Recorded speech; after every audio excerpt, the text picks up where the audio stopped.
Il est 9 h et j'ai l'impression de être encore réveillée. Je sais pas si c'est normal. Mais bon, on va essayer.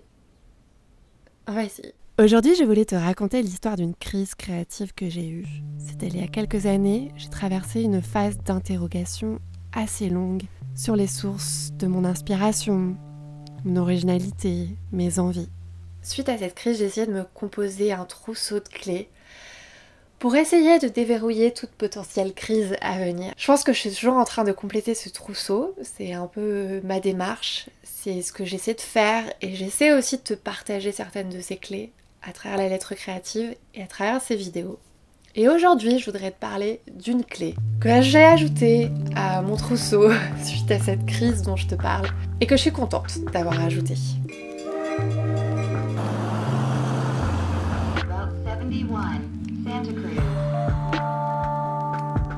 Je suis partie vivre en Californie il y a quelques années et c'est là-bas que j'ai découvert ma passion pour la photographie de voyage. À l'époque, je faisais de la photographie numérique essentiellement et mon environnement était pour moi une source de découverte permanente et je faisais pas mal de voyages dans l'Ouest américain. Ça a été du coup l'occasion d'en prendre plein la vue, certes, mais d'essayer de capturer ce que je voyais. J'ai pris le process photographique à cœur. Je passais des heures à développer parfois une photo sur Lightroom. et j'aimais bien en fait approfondir ce que j'apprenais, essayer d'en apprendre un peu plus, essayer d'aiguiser un peu mon regard et de savoir vraiment ce que j'avais envie de capturer. Partir parfois dans des aventures dans mon quartier pour essayer de voir des endroits un peu bizarres que je pourrais éventuellement prendre en photo. Et ensuite, je partageais tout ça sur un blog que j'avais à l'époque qui s'appelait Pendant ce temps à Santa Cruz.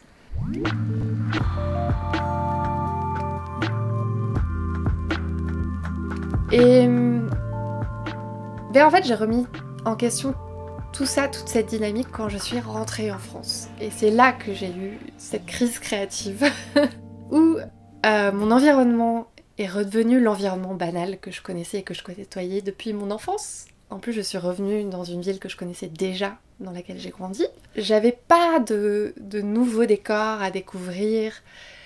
J'avais pas cet effet de surprise que j'avais au quotidien dans ma vie d'expatriée. Je voyais plus vraiment en quoi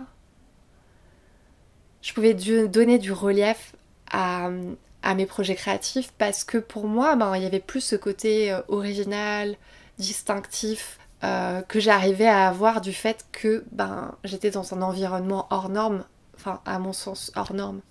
Il y a un syndrome de l'impatriation, c'est-à-dire que quand t'as vécu à l'étranger et que tu reviens dans ton pays, pour la plupart des gens qui vont t'entourer, c'est normal, t'es une Française qui est revenue en France, c'était ta vie d'avant, bon, facile. Et c'est un process. Toute ma crise créative, du coup, elle se rajoutait un petit peu à ça.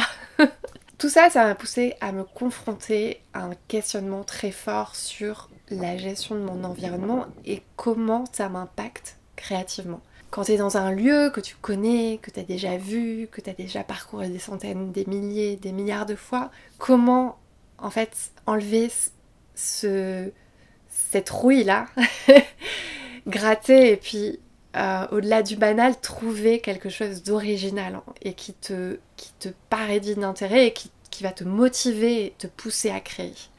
Et j'ai suivi un cheminement.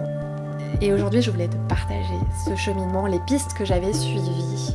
Premièrement, c'est que j'ai essayé d'aller voir au-delà de ce que je voyais. J'ai commencé à lire sur les lieux que je croyais déjà connaître et essayer d'en savoir plus, de creuser, d'aller chercher de la connaissance qui me donne du relief à ce que je voyais et qui me paraissait finalement si banal. Je vis à Bordeaux, je suis à la bibliothèque de Bordeaux, j'ai écumé tout le 2e étage dédié à Bordeaux et l'Aquitaine, à la Nouvelle-Aquitaine. Je me suis vachement intéressée aux écrits de la famille Mauriac et je pense que ma quête pourra continuer, mais j'ai lu aussi des choses par exemple sur le bassin d'Arcachon et découvert plein de trucs que je savais pas et ça m'a permis de poser un regard neuf sur des lieux que je croyais vraiment déjà connaître.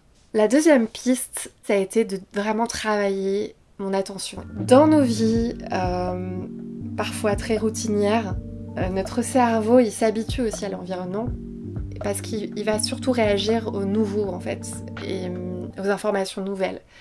Et du coup, au bout d'un moment, tu t'habitues tellement à ce que tu as autour de toi, que tu vois tous les jours, que tu le vois plus, et c'est s'entraîner à le regarder toujours de manière un petit peu différente.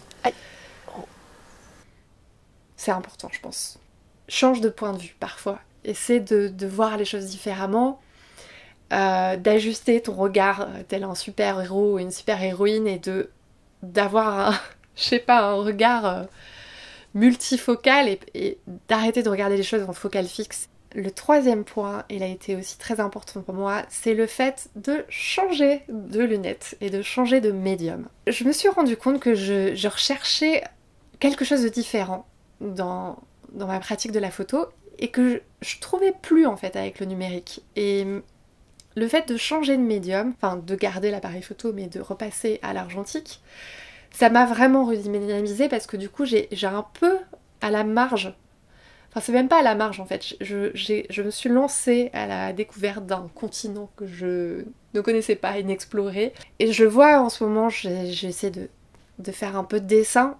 Moi qui adore photographier les fleurs ou les filmer, en fait je me suis rendu compte que je vais avoir des habitudes. En fait, tu vas forger des habitudes sur, voilà, tu sais que quand tu vas composer une image, tu vas la composer de telle ou telle manière, et en fait au bout d'un moment ça devient un peu instinctif. Et au final, tu fais les choses peut-être parfois de manière un peu robotique et tu vois plus vraiment ton sujet. Et par exemple, dessiner, les fleurs, je vais encore les regarder différemment. Tiens, combien de pétales elle a, combien de pistils elle a, enfin voilà. Je pose encore un regard nouveau sur les objets qui m'entourent. Donc explore avec des lunettes différentes, change de médium et peut-être que tu pourras avoir des surprises et t'étonner à nouveau sur ton environnement, ça peut être intéressant. Le quatrième truc, c'est de pratiquer l'observation intérieure. S'entraîner à documenter notre vie, ça nous amène aussi à être peut-être plus attentifs, à nous entraîner à voir autour de nous, c'est clair, mais aussi en nous. Et à percevoir, à être à l'écoute vraiment de ce qu'on ressent. À noter des petits détails, des petits... Tu vois, genre c'est l'hiver. Bon là c'est plus trop l'hiver, mais genre l'hiver et tiens, je retrouve cette sensation de froid sur mes orteils qui est si particulière, tu vois, ou... Enfin voilà, des petites choses qui ensuite pourront infuser peut-être ta pratique créative et t'aider à trouver peut-être de l'inspiration ou essayer de dire tiens j'ai envie de travailler sur telle émotion et de la lâcher sur une page en faisant un collage et de la peinture ou de travailler tel sujet en photo. Ça peut être un point de départ de regarder en soi. En préparant cette vidéo, je repensais à une expérience que j'ai eue moi, où quand j'ai vécu à Paris, ma première chambre dans laquelle je vivais, elle faisait 9 mètres carrés et elle faisait face à un mur.